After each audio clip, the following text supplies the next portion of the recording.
Maron! You thought Vincent Kennedy McMahon was a ruthless pro wrestling promoter. Well, he's an even more ruthless businessman.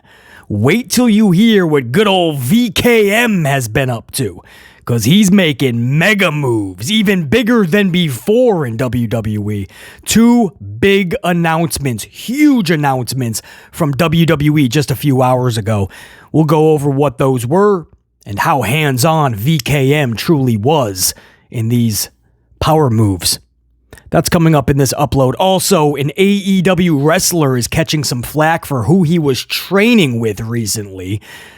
This tribalism is laughable. But we'll go over that as well. That's coming up in this upload. Full transparency, this is the second upload of the day. A few hours ago, we put up a big upload, nearly 40 minutes of content. Great discussion on the Monday Night Raw rating. Jinder Mahal draws. A little help from The Rock. A little bit of help from The Rock, maybe. We'll go over the Raw rating. It's not the best number in the grand scheme, but what they've been pulling, what they did this Monday was huge. We talk about it in that upload. We talk Naomi and Andrade's return to WWE. And we also talk Dolph Ziggler, his debut in Japan. I also give you my thoughts on what I did see from NXT New Year's Evil from Tuesday night. I believe JR9 Gaming, my right-hand man on the channel, has put up his amplified report of NXT for the week, I believe. So I haven't been able to catch it yet, but that'll be in that last upload. Down in the comments, check out JR9's amplified review and report, as will I. But I give you my thoughts on what I did see. That was all in the upload we put up just a couple hours ago. 2-3 hours. Make sure you check that out. All right, let's get into it. No time to waste. Let's talk, well, before I forget, and Jimmy Fingers 19, salute, brother. I believe it was a 20 spot, a bunch of coffees being chucked at the channel via the super thanks down below. I think that was 2 uploads ago, maybe even the live stream in the comments, but Jimmy Fingers 19, salute, brah, and I can't even say I agree because I originally stated that the WrestleMania plans and the way it's laid out, you said it perfectly. You do Roman, you do Rock, you somehow set up Cody Rhodes and Randy Orton, and the way that you could do it, no question. So Jimmy Fingers 19 and amplified absolutely is what I'll throw that super thanks. Appreciate you. Jimmy Fingers 19, always good to see you up in here, man. I appreciate the coffees big time.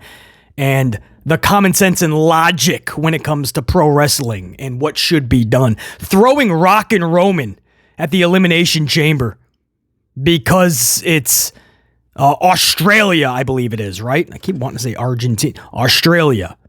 Wherever they are. Wherever it's going to be, all right? It ain't here, which means it's going to be like 6 a.m. or whatever it's going to be. Hawaii, it's going to be like 3 a.m. We're all going to have to get up super early. A lot of us are going to miss it, unfortunately. It's the weekend. They're going to sleep right through their alarms.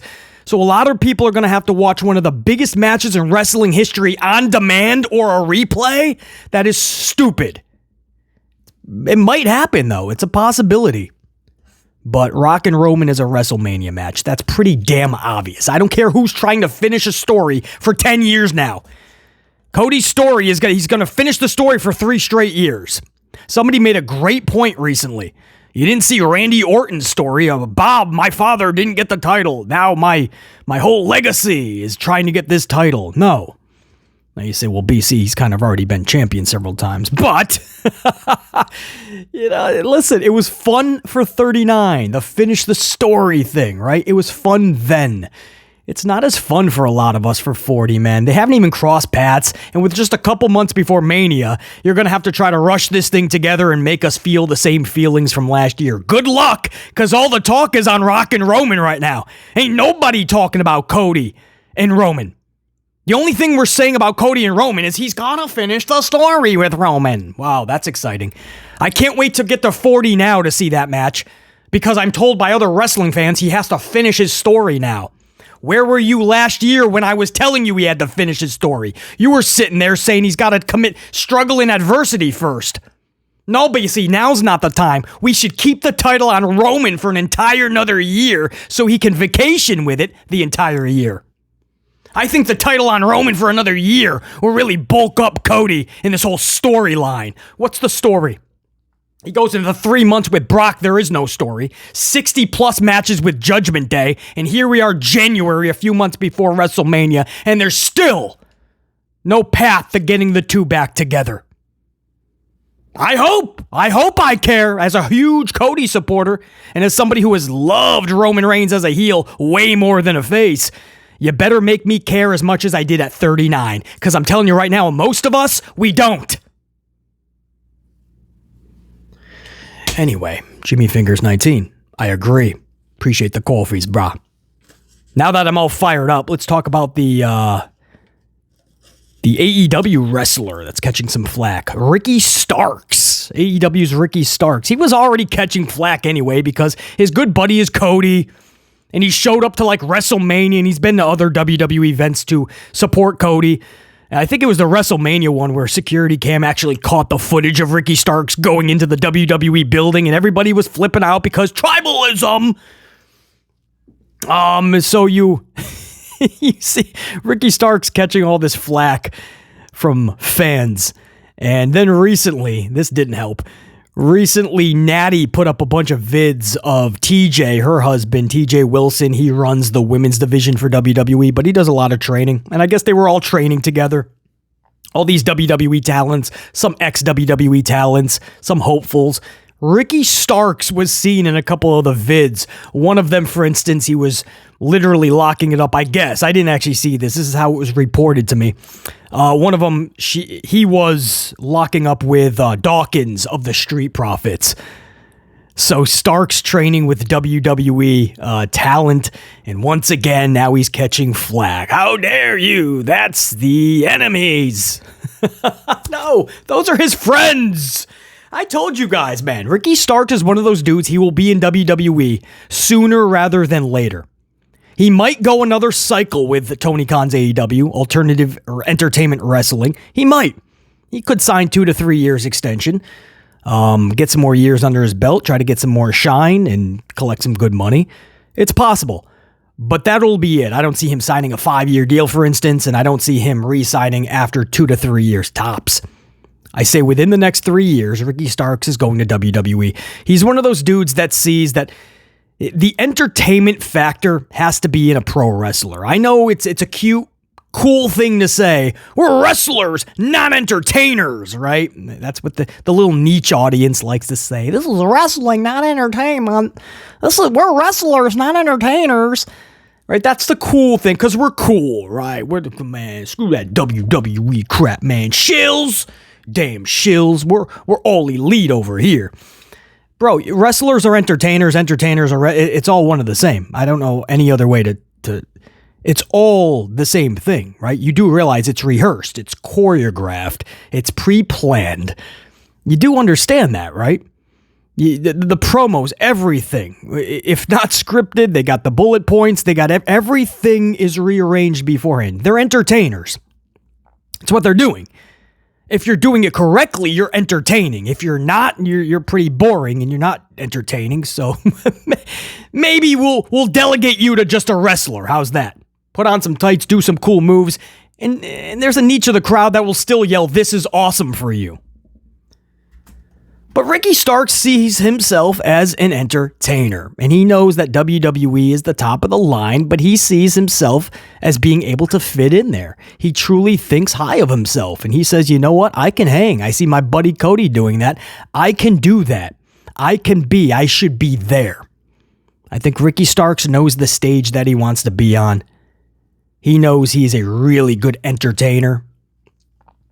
And I think it's sooner rather than later. Could be the next deal. I would be shocked again if he signs with Tony for 2 to 3 more years. I wouldn't be, the money's there. And WWE's got such a boatload of talent. A lot. They got to find things and ways to use them. Whereas Ricky Starks may say Tony's got the same problem, but I'm at the upper echelon of it.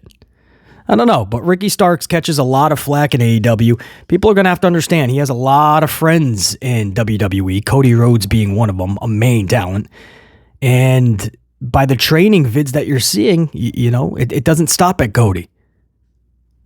And there's no, if the dude wants to go to WWE to further himself, just like I said with Jade Cargill or Cody Rhodes, Cody Rhodes was an EVP and he's like, dude, I don't want to be here. Like, there's goals that I want and it's back over there, man. Like, I created my own company. I'm an EVP. I'm getting all the money I could ever ask for. There's a void. The grass isn't greener on this side. I got to go back. Jade was getting the rocket strapped to her back. Nobody could beat this woman for that title. And she's like, I got to find out if the grass is greener on this side. Because right now it's being peed on and shit. Every dog that walks by is just peeing on this grass. I'm getting everything I want. I got the whole lawn.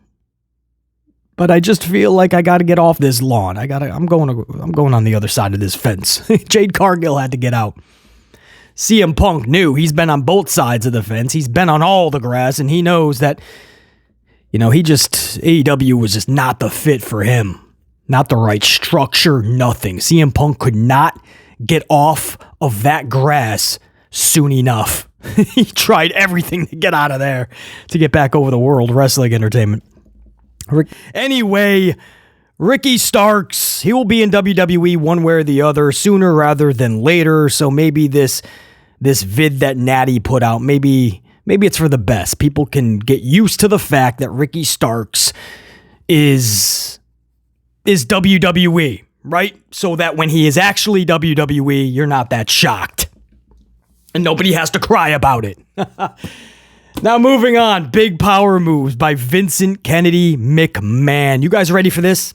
First, I'll tell you the announcements. First, I'll give you the Money in the Bank announcement. This was massive. WWE put this out, and then Triple H put out his own version of it on his social. So this is the, well, what is it? The what? Can I get it? There it is. So this is a quote from Triple H. This summer, for the first time ever, Money in the Bank heads to Toronto and headlines a massive weekend at Scotiabank Arena. Thrilled to bring one of the most exciting events of the year to Canada. This is going to be epic. 7/5, July 5th, SmackDown. July 6th, one night later, Money in the Bank, Saturday night. And then one day after that, Sunday night, NXT Heatwave, PLE. 3 straight nights, Friday, Saturday, Sunday, SmackDown, Money in the Bank, NXT Heatwave. Canada is about to be taken over by WWE yet again. That is a massive announcement. You guys know Money in the Bank was just out of the US this year, and it looks to be a running theme. Now, you guys know also Germany, the Battle in Berlin, one of some funky name like that. Late August, they're going to Germany for a massive event. Germany! They're going to France. What is that, Backlash? Is Backlash, I believe Backlash after Mania is in France. France! Oui, oui! That's all I know, oui, oui. I think that means yes, by the way. Get your mind out of the gutter.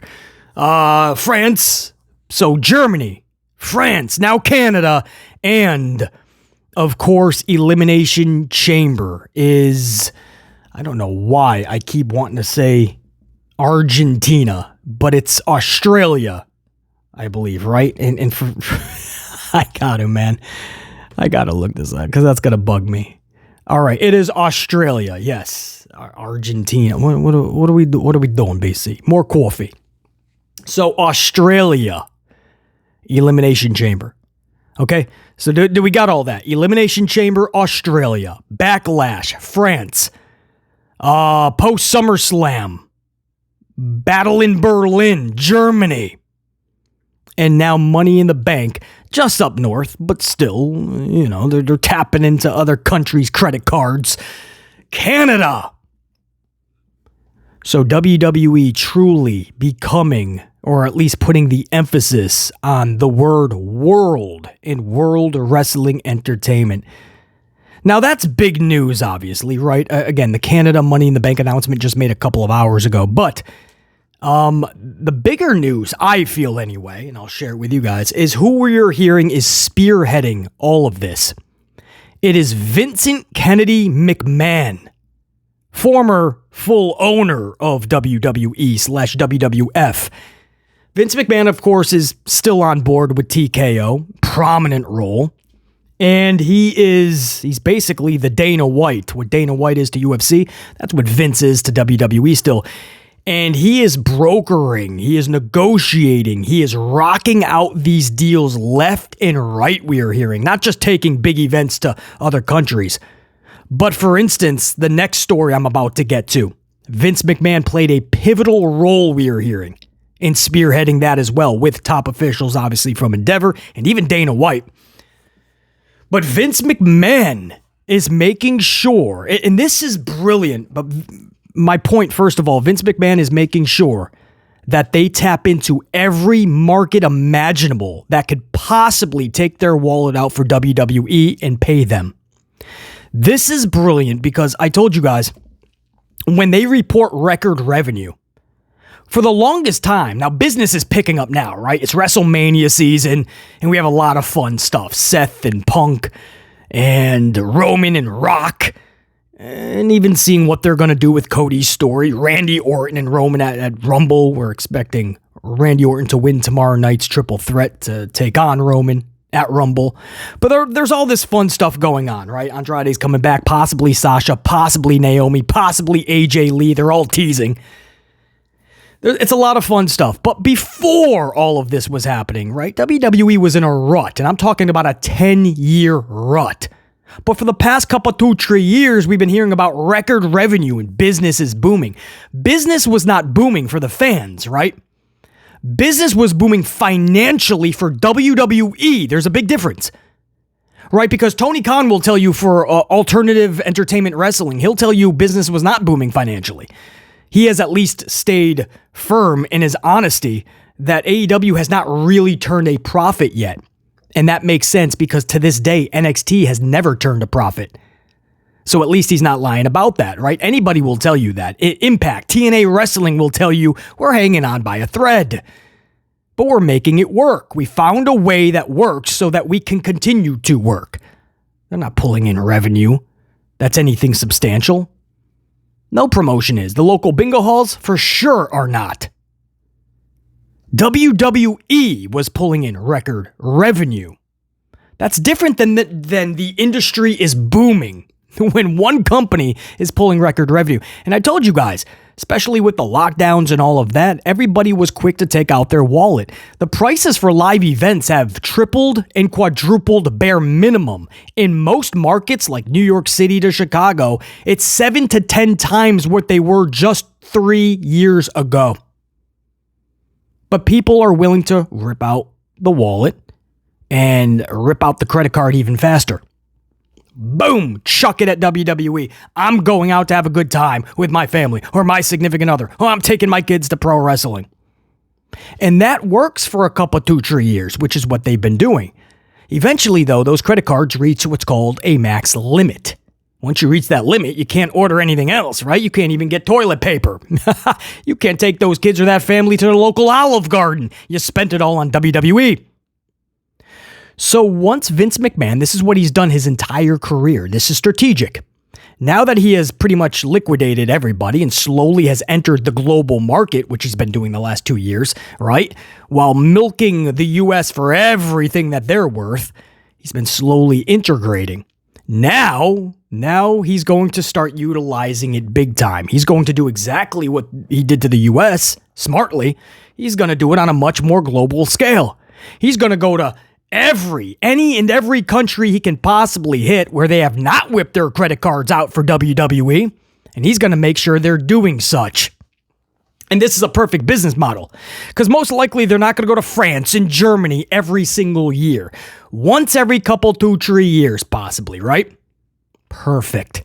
just in time for them to reload on that credit card and be able to spend it, drop it again.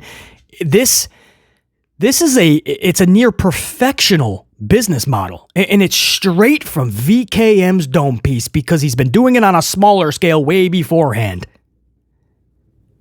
And this is a model that even if ratings drop so low in the business part of it, in terms of the on-screen, what we are viewing on screen anyway, the performances, the shows, if it starts to regress, as I break things, my bad, as it starts to go back, if it starts to go backwards, the business model that VKM is implementing, this could go on another 7-8 years, bare minimum. Because you could lapse these countries a couple, 2-3 times within the next 8 to 9 years. So let's just say 7 to 10 years, you could keep this whole charade going. Which means WWE technically could report record revenue for at least the first 4 to 5 years of that a magical 7 to 10 year spell. Because it would be magical. Because they have set themselves up perfectly right now. Where they're not going to depend on just the US's cable ratings or what the US families can fork over anymore, because they would have already liquidated them. You're already getting 4 big PLEs out of the US. And I'm talking big. From the Chamber to Money in the Bank, Backlash, and a battle over in Berlin. SummerSlam will be not. Don't think for 1 second SummerSlam will not soon be a PLE pay-per-view that is traditionally every year, annually, out of the US. I could totally see that. I could totally see WrestleMania leaving the US sooner rather than later, at least for a year or two here and there. Because that's where the money is. This is big, man. And VKM is spearheading all of it. You guys hear I went so long on that. I'll try to go faster on this next story. Also spearheaded by Vincent Kennedy and the powers that be in Endeavor. But they are merging with UFC in terms of marketing. Now, they're already merged, obviously. It's all under one umbrella of Endeavor. But they're going to merge the marketing. The marketing of UFC and the marketing of WWE, which, by the way, was already dwindled down in the first phase of what is called the flywheel for Endeavor. That's part of their $70 to $100 million cost-effective strategy. It's called the flywheel effect. And UFC, they were able to net nearly 70. With WWE, we're hearing they want to hit about $100 million in cost cutting. So they started with a lot of the departments, right? Inside of Stamford, Connecticut, for instance, and the marketing got hit massively. Now they're going to merge them completely. UFC's marketing with WWE's. So what that first and foremost means is the cuts that we already knew were coming. Most of those are going to be from the talent, because that's going to be able to save them millions. Where these employees were saving them hundreds of thousands, right? It would take 2 or 3 of them to equal $1 million, and that's if they're in a higher status.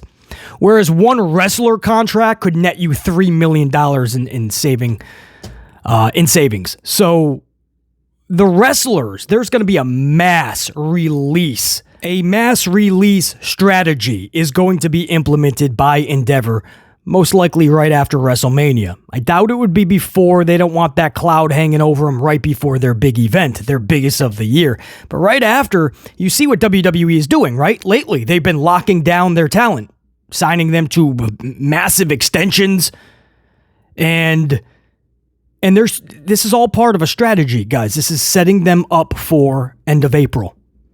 So they're going right now, and it's like being picked at gym class, right? And they're going and they're picking all the best individuals, or who they feel is the best, or best for their company. And it's like the fat kid picked last, right? Usually as it dwindles down, you're noticing something. Ooh, no, those are the ones that are maybe not that athletic. Those are not the ones with the most personality. Those are not the ones with the most charisma. Those aren't the most popular. It's like school, right? And if you're not picked for an extension before WrestleMania, good luck, because that most likely means that does mean you're on the chopping block. You already saw some releases earlier this year. Again, that was all part of phase 1 when they were just ransacking through Stamford, Connecticut and the employees. Then they took out some talent as well. This one's going to be even bigger, because they are still short, from what we're hearing, nearly $50 million. Again, most of that is going to have to come from wrestler contracts. This will save them a little bit more, because this is going to terminate even more employees. By now merging the marketing departments completely as one, a lot within UFC and WWE's separate entities, they're going to be terminated, their employment done. So this will save them a little bit more as well. But basically, first and foremost, this means a lot of firings, a lot of "you're fired." So at this point, just have Vince McMahon record that once and then just play that for everybody they're going to fire. Because it's going to be a lot of people, from employees to talent. But the marketing itself, that's going to be a lot of employees getting terminated. So that's first and foremost. I'll give you the exact quote, by the way. This is from TKO's Chief Financial Officer, Andrew Schleimer.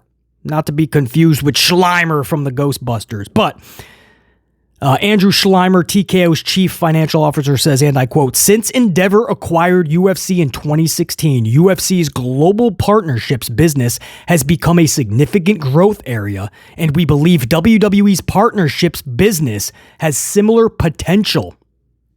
He goes on to say, "Together, UFC and WWE will create a sports marketing powerhouse with hundreds of live events per year and a reach that's equal to or better than the world's biggest sports properties."